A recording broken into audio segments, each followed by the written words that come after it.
Straight of Hormuz के पूर्वी शोर पर ईरान और उसके नीचे दक्षिणी हिस्से में ओमान।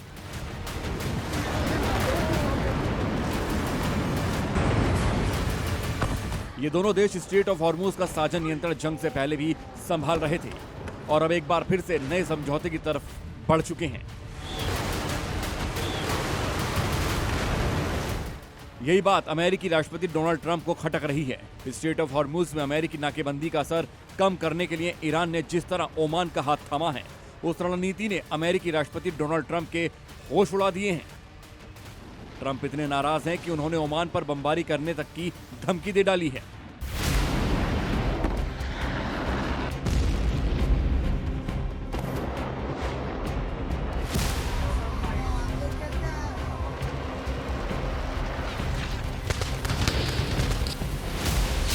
ओमान के सुल्तान और प्रधानमंत्री तारिक अल सईद ने दरअसल पूरे जंग के दौरान तटस्थ रहने की कोशिश की। हालांकि अमेरिकी सैन्य अड्डा होने के चलते ईरान ने ओमान पर भी बमबारी की, लेकिन जवाबी हमले की बजाय तारिक अल सईद ने अमेरिका और ईरान के बीच शांति के लिए मध्यस्थता का रास्ता चुना।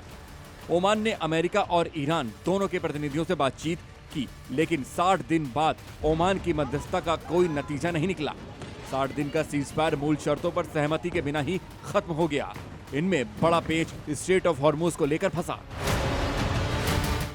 ईरान हॉर्मूज पर से अपना नियंत्रण हटाने को तैयार नहीं है, तो ट्रंप ने हॉर्मूज में अमेरिकी सेना की नाकेबंदी और सख्त कर दी है। ट्रंप यहां तक कह चुके हैं कि वो हॉर्मूज को अमेरिकी क्षेत्र घोषित कर सकते हैं। ये बात क्षेत्रीय स्तर पर अच्छी नहीं गई। ट्रंप की मंशा को भांपते हुए ईरान ने ओमान से हॉर्मूज पर बड़ा समझौता कर लिया।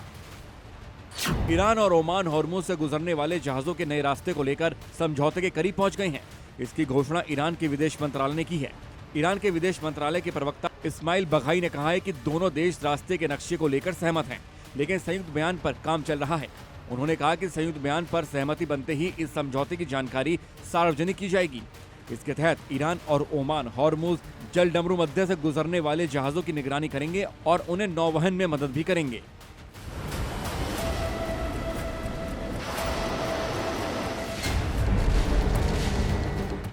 ओमान समझौते को लेकर जो बातें मीडिया रिपोर्ट्स में सामने आई हैं, उनके मुताबिक हॉर्मूज से गुजरने वाले जहाज फारस की खाड़ी से ईरान के तट के साथ उत्तरी रास्ते से अरब सागर की ओर गुजरेंगे और ओमान के तट से सटे दक्षिण रास्ते से अरब सागर से फारस की खाड़ी की ओर जाएंगे। युद्ध के पहले जहाज हॉर्मूज में प्रवेश या निकास के लिए किसी भी रास्ते का उपयोग कर सकते थे, लेकिन अमेरिका और ईरान की नाकेबंदी के बाद हालात बदल चुके हैं।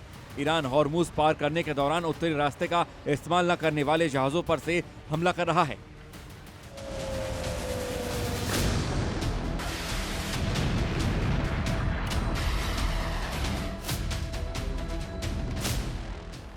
अमेरिका ईरान की ओर आने जाने वाले जहाजों को निशाना बना रहा है।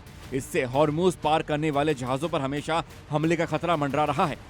लेकिन ओमान और ईरान जिस वैकल्पिक रास्ते पर सहमत हुए हैं वो एक्टिव हो गया है, तो हॉर्मूज में अमेरिकी नाकेबंदी का कोई मतलब ही नहीं रह जाएगा। इसलिए ट्रंप बौखलाए हुए हैं। वो ओमान के सुल्तान को धमकियां दे रहे हैं, हॉर्मूज के रास्ते से हट जाओ या फिर हमले के लिए तैयार रहो। लेकिन ट्रंप ऐसा हाल फिलहाल नहीं करने वाले। 60 दिन का सीजफायर खत्म होने के बाद ईरान पर नए हमले का ऑर्डर न देना इसके बड़े संकेतों में से एक है। दरअसल ईरान जंग में ट्रंप अमेरिका का इतना नुकसान करा चुके हैं कि देश में ही उनके विरोधी ज्यादा हो गए हैं। ट्रंप की लोकप्रियता इतनी घटी है कि वो अमेरिकियों को समझा नहीं पाए कि इस जंग से वो हासिल क्या करना चाहते हैं।